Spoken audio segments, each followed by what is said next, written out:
Mama Emeka, standing at her doorstep, listening attentively as Ekene's mother spoke with a mocking tone. Mama Emeka, you can't possibly compare Emeka to my son Ekene. He is far intelligent. I think Emeka should take his studies more seriously. Maybe then he might catch up a little, she said, laughing as she left her. Ekene had always been an exceptionally bright child. From a young age, he could read, write, and accomplish tasks beyond the abilities of his peers. His mother, a successful boutique owner in the local market, was very proud of him. Her shop was one of the largest and most patronized, drawing the envy of other boutique owners. She often boasted about Ekene's intelligence, convinced he would one day become a medical doctor. Every afternoon after school, Ekene would join his mother at the shop. As soon as he arrived, the mother would eagerly open his school bag and flip through his exercise books. Delighted by his outstanding academic performance, she would pour praises on Ekene with a loud voice, very loud that no one in the area can even pretend not to hear her. And if any asked of what the matter is, she wouldn't hesitate to show Ekene's exercise books proudly to them, so they can also see for themselves. Sometimes she does not even wait to be asked. She will run to Mama Nkechi, who is her immediate neighbor in the market, to show her Ekene's outstanding performance. At home, she continued to exalt his intelligence. When other children struggled with their homework, she would proudly offer Ekene's assistance. If she overheard a neighbor scolding their child for not understanding any topic, she would rush in and insisted that her son could teach them. Even at church, she never missed the opportunity to talk about Ekene's brilliance. Whenever asked about his well-being, her response was always the same. He is doing excellently well. He spends most of his time studying. For sick, he is truly a genius. She would then encourage them to allow their to come to her house often so Ekene can teach them. When it's time for testimonies, she would immediately take the podium and talk about all that Ekene has been able to do in the week, and crown it with thanksgiving to God. At the end of the term, the school held an award ceremony to recognize outstanding students. Ekene was the youngest among the awardees. He was celebrated for his excellence. His mother was overjoyed and took to social media, flooding Facebook, Instagram, WhatsApp, and TikTok with praises and pictures of her son. For a week, her posts were filled with nothing but admiration for Ekene. At the start of the new academic year, the school organized a career day event where students were to dress according to their future aspirations. Ekene, looking sharp in a dark suit, white lab coat, and a stethoscope around his neck. His dream was to become a medical doctor.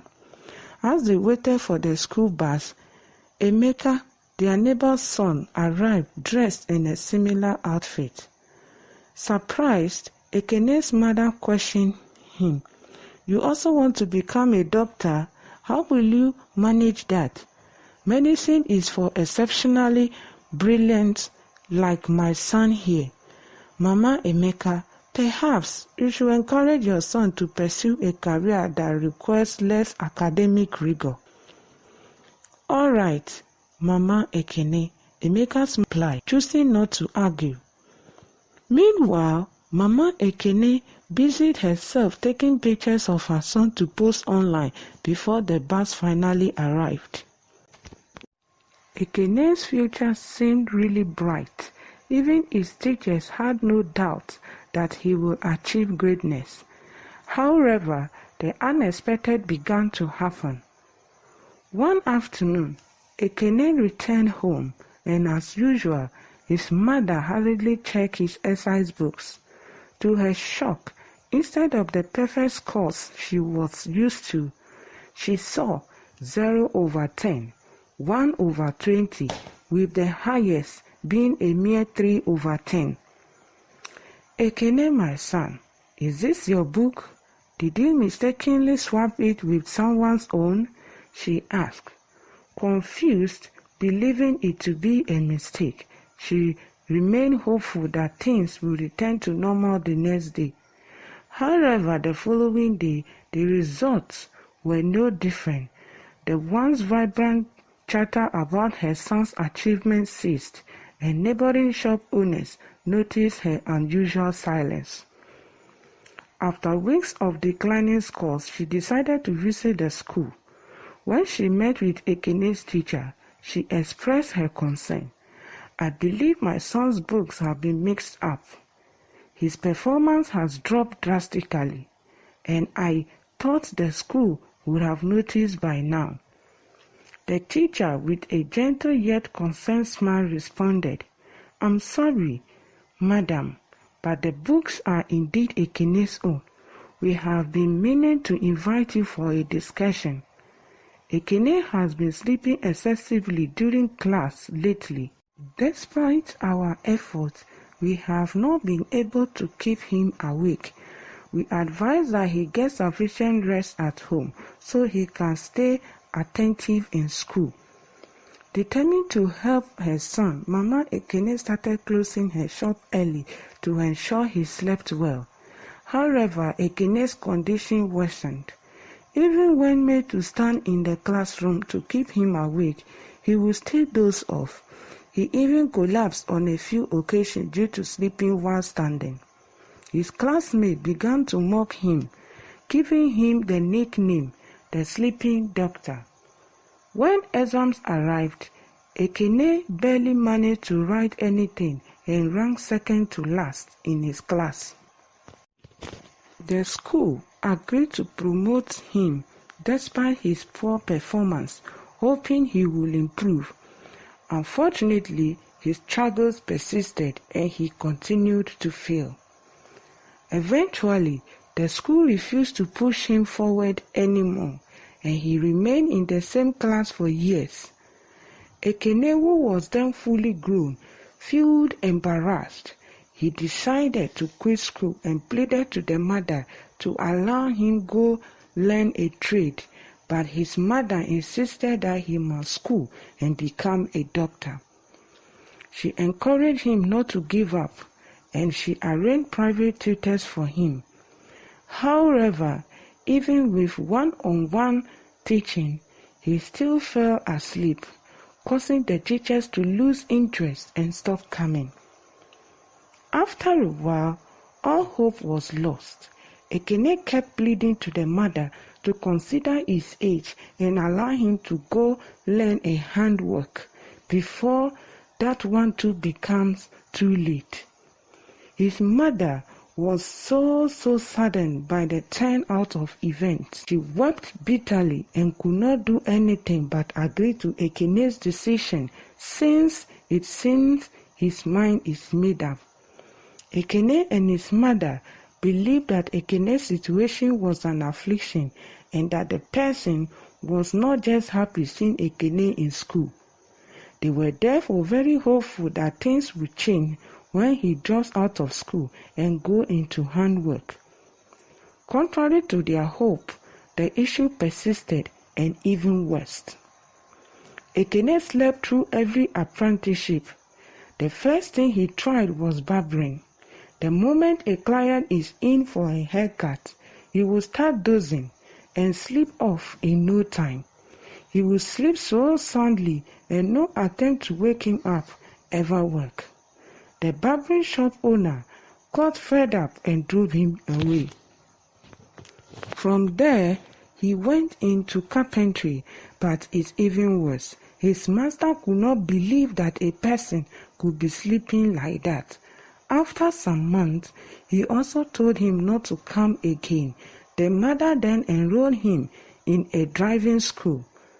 Throughout his day at the driving school, he couldn't pick anything because he was always dozing when the instructor is teaching him, even while they are on the road.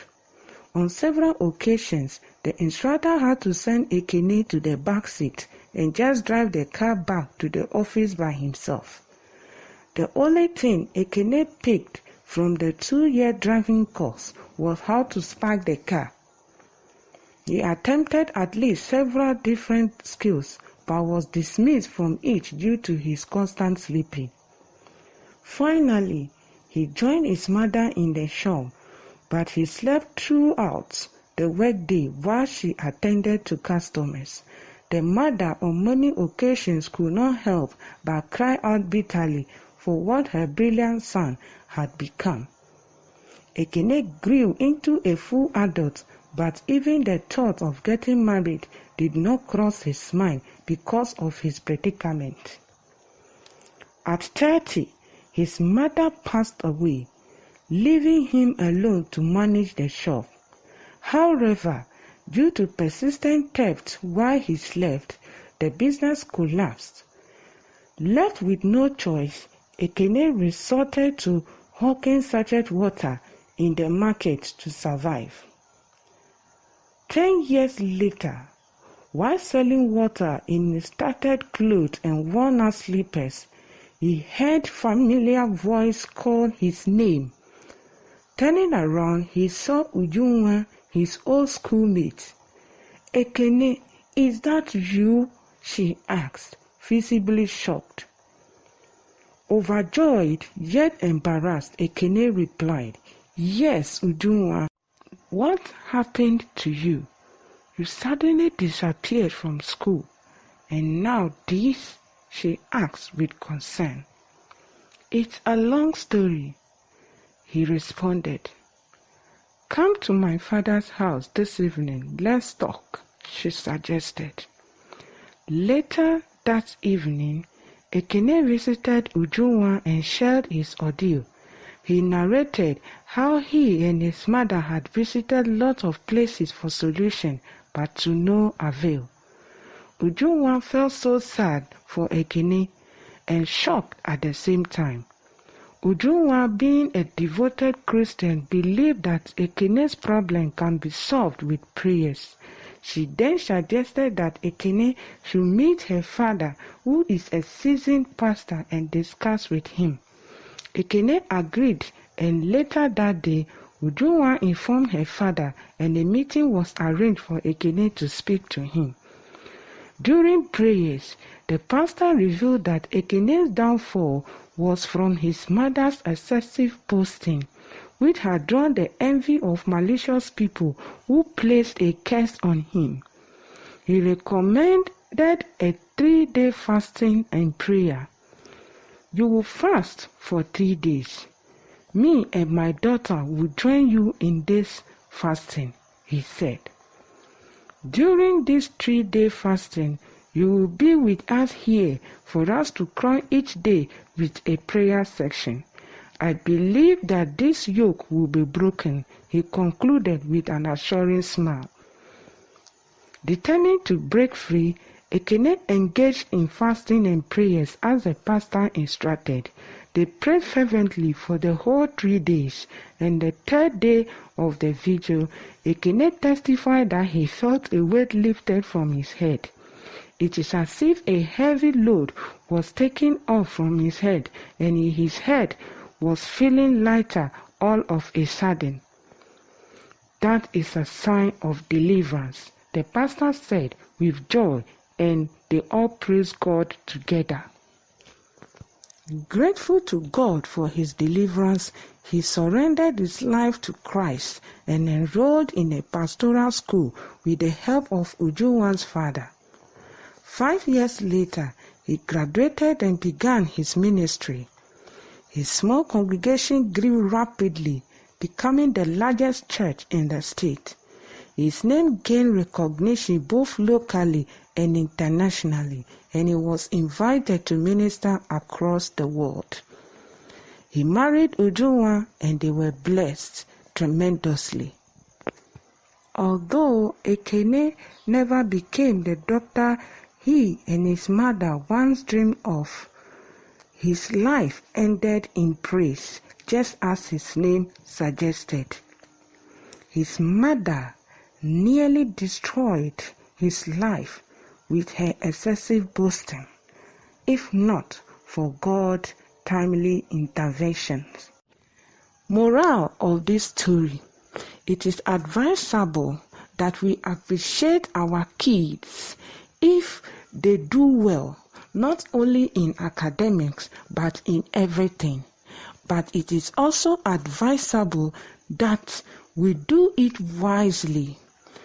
We are encouraged not to sound trumpets over their head, so we don't draw the eyes of the evil ones to them by our own doing.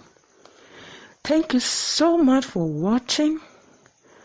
I really appreciate you. I do not take it for granted. Please help my channel to grow by pressing that subscribe button. Please like this video and also share.